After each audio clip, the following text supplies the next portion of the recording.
एक वर्षापूर्वी बीडच्या जिल्हा रुग्णालयामध्ये छाया पंचाळ यांना प्रसूतीसाठी दाखल करण्यात आलं होतं. मात्र यावेळी अति रक्तस्राव होऊन त्यांचा दुर्दैवी मृत्यू झाला. या प्रकरणी नातेवाईकांनी दोषी डॉक्टरांवर कारवाई करण्याची मागणी केली होती आणि या संदर्भात शहर पोलिसांमध्ये अजूनही गुन्हा दाखल न झाल्याचा आरोप या नातेवाईकांनी केला आहे. यापूर्वी हा गुन्हा दाखल करण्यासाठी या नातेवाईकांनी अनेक वेळा आंदोलनं केली आणि आता पुन्हा एकदा शहर पोलीस ठाण्यामध्येच गुन्हा दाखल व्हावा यासाठी त्यांनी शहर पोलीस ठाण्याचे जे पोलीस निरीक्षक आहेत त्यांच्या दालनामध्ये बसून आंदोलन करायला सुरुवात केलेली आहे. एका वर्षापूर्वी छाया पंचाळ यांना बीडच्या जिल्हा रुग्णालयामध्ये प्रसूतीसाठी दाखल करण्यात आलं होतं. मात्र अति रक्तस्राव झाल्यानं त्यांचा मृत्यू झाल्याचा आरोप या नातेवाईकांनी केलेला आहे आणि त्यामुळे त्यांना न्याय मिळावा यासाठी त्यांनी अनेक वेळा आंदोलनं केली. काही दिवसापूर्वी आम्ही दाखवलं होतं की याच नातेवाईकांनी बीडच्या जिल्हाधिकारी कार्यालयाच्या इमारतीवर चढून देखील आंदोलन केलं होतं. त्यानंतर पोलिसांनी गुन्हा दाखल करू असं आश्वासन त्यांना दिलं. मात्र या आश्वासनानंतर देखील कुठलाही गुन्हा दाखल न झाल्याचा आरोप या नातेवाईकांनी केला. त्यांच्याशी बोलण्याचा प्रयत्न करूया. ताई, काही दिवसापूर्वी जिल्हाधिकारी कार्यालयाच्या इमारतीवर तुम्ही चढला होतात, गुन्हा दाखल करू असं पोलीस म्हणाले होते, आता काय झालं? आरोग्य समितीचा लातूरची जी समिती आहे ही 4 लोकांची समिती नेमलेली होती आणि त्या 4 लोकांच्या समितीने डॉक्टर आणि नर्स यांच्यावर ताशेरे ओढलेले होते. जी ट्रीटमेंट छाया पंचाळ यांना डिलिव्हरीच्या टायमाला द्यायची होती ती दिलेली नाही, म्हणून त्यांच्यावर जे ब्लड गेलं, ब्लड बॅग देण्याची गरज होते, असे 11 मुद्दे त्यांनी समितीने काढलेले आहेत. आणि त्याच्या समितीमध्ये शेवटला एक ओळ दिलेली होती की डॉक्टर आणि नर्स यांचा हलगर्जीपणा दिसून येत नाही असं म्हणून पोलीस प्रशासन जे आहे जे शहर पोलीस स्टेशन PI बल्लाळ साहेब ते म्हणले की ही जी ओळ जर काढली आणि समितीने जर आम्हाला स्पष्ट अभिप्राय दिला तर आम्ही गुन्हा दाखल करू शकतो, 0 मिनिटात गुन्हा दाखल करू. त्याच्यानंतर मग आम्हाला समिती शोल्या स्टाईल आंदोलन केल्याच्या नंतर त्यांनी ते आश्वासन दिलं. मग आम्ही ते आंदोलन तात्पुरतं स्थगित केलं.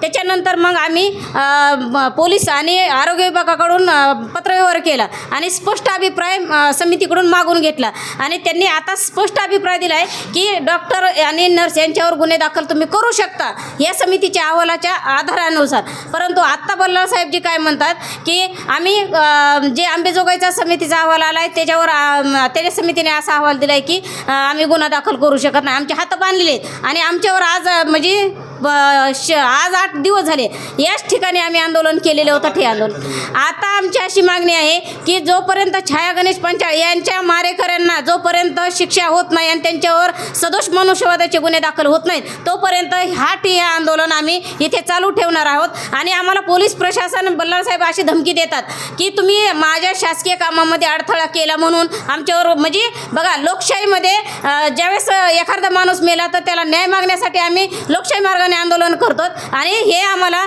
त्याच कायद्याची भाषा वापरून आमच्यावर दबाव आणण्याचा प्रयत्न करतात. म्हणून ह्या बल्लाळ साहेबाची सुद्धा या ठिकाणावर हकालपट्टी झाली पाहिजे. अशा भ्रष्ट अधिकाऱ्याची आम्हाला ह्या जिल्ह्याला अजिबात गरज नाही. निश्चितच हे नातेवाईकांचा आक्रोश आहे. त्यांचं म्हणणं आहे की जोपर्यंत या प्रकरणात गुन्हा दाखल होत नाही तोपर्यंत हे आंदोलन आम्ही सोडणार नाहीत. कारण अनेक वेळा लोकशाही मार्गाने आंदोलन केलं तरी देखील न्याय मिळत नसल्याने त्यांनी आता थेट आपण बघतोय की या सगळ्या पोलीस निरीक्षकांच्या दालनामध्येच हे सगळं आंदोलन सुरू केलेलं आहे. याच पोलीस ठाण्यामध्ये सध्या पोलीस निरीक्षक शीतलकुमार बल्लाळ साहेब देखील त्यांच्याशी देखील आपण आता बोलण्याचा प्रयत्न करणार आहोत. जाऊयात त्यांच्यासोबत, कारण या सर्व प्रकरणामध्ये अगदी सुरुवातीपासून त्यांनी आंदोलन सोडण्यासाठी देखील या सगळ्या नातेवाईकांना कन्व्हिन्स केलं होतं. त्यांनी त्यांच्या मागणीवरून देखील अनेक वेळा ते आंदोलन सोडण्यात आली. शीतलकुमार बल्लाळ साहेब आहेत, आपण त्यांच्याकडून देखील जाणून घेऊयात. दादा, 1 मिनटं. सर, थेट आपण पाहिलं की जिल्हाधिकारी कार्यालय असेल किंवा इतर कार्यालयाच्या बाहेर आंदोलन होतात, मात्र तुमच्या दालनामध्ये आंदोलन आंदोलनामध्ये महिला आणि लहान मुले आहेत आणि आंदोलन संवेदनशील कारणासाठी आहे. छाया पंचाळ यांचा उपचारादरम्यान मृत्यू झाला होता त्या कारणासाठी आंदोलन आहे. त्यामुळे आम्ही ती संवेदनशीलता पाळून आहोत की आंदोलनकर्त्याचं म्हणणं काय आहे. त्यामुळे प्रत्येक ठिकाणी कायदा फार मोठ्या प्रमाणात लागू नाही होत. कधी आम्हाला हे सांगायचं आहे की शासनाने एक निग्लिजन्स कमिटी तयार केलेली असते जी वैद्यकीय महाविद्यालयाचे अधिष्ठाता अशा ठिकाणी ती कमिटी फॉर्म झालेली असते. त्या कमिटीसोबत आमचा पत्रव्यवहार झालेला आहे आणि त्या कमिटीचा अहवाल आलेला आहे की छाया पंचाळ यांच्या उपचारादरम्यान त्यांनी कशा प्रकारची ट्रीटमेंट केलेली आहे, कोणत्या टप्प्यावर काय आजाराची लक्षणं आली होती आणि प्रत्येक वेळेस काय ट्रीटमेंट केलेली आहे. आणि त्यांचा निष्कर्ष असा आहे की यामध्ये निष्काळजीपणा झालेला नाही. असा निष्कर्ष असताना आणि ही कमिटी आदरणीय सुप्रीम कोर्ट आहे त्यांच्या आदेशाप्रमाणे त्यांच्या न्यायनिवाड्याप्रमाणे राज्य शासनाने संपूर्ण राज्यात तयार केलेली असते. प्रत्येक ठिकाणी जिल्ह्यासाठी असते ती. तर त्या कमिटीचा अहवाल असा आलेला असताना आम्हाला त्यात गुन्हा दाखल करता येत नाही.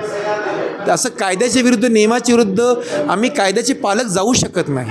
हे आम्ही त्या नातेवाईकांना समजून सांगत आहोत आणि आम्हाला विश्वास आहे ते आमचं ऐकतील. निश्चितच पोलीस निरीक्षक साहेब त्यांनी सांगितलं की हे सगळं प्रकरण अतिशय संवेदनशील आहे. संवेदनशील प्रकरणामध्ये पोलीस देखील त्या नातेवाईकांना मदत करण्यासाठी तयार आहेत. या प्रकरणामध्ये जी काही वैद्यकीय समिती नेमण्यात आली होती त्या समितीच्या अहवालानुसारच पोलीस काम करत आहेत. गेल्या काही दिवसापासून हा अहवाल त्यांना मिळालेला आहे. त्या अहवालानुसार त्यांनी देखील कायदेशीर प्रक्रिया पूर्ण केलेली आहे. मात्र कोणाच्या सांगण्यावरून असं कोणावरही गुन्हा दाखल करता येत नाही, हे कायद्याच्या नियमात बसत नाही असं देखील त्यांचं म्हणणं आहे. आणि संवेदनशील विषयावर ते आंदोलन करत आहेत. त्यांना पोलीस आता काही वेळात कन्व्हिन्स करण्याचा प्रयत्न करतील आणि त्यांची जी काही मागणी आहे ती देखील जाणून घेण्याचा प्रयत्न यानंतर पोलीस करतील. सहकारी कॅमेरामॅन मुकुल सेमी, आप्पासाहेब मोहोरकर, लोकाशा TV, बीड.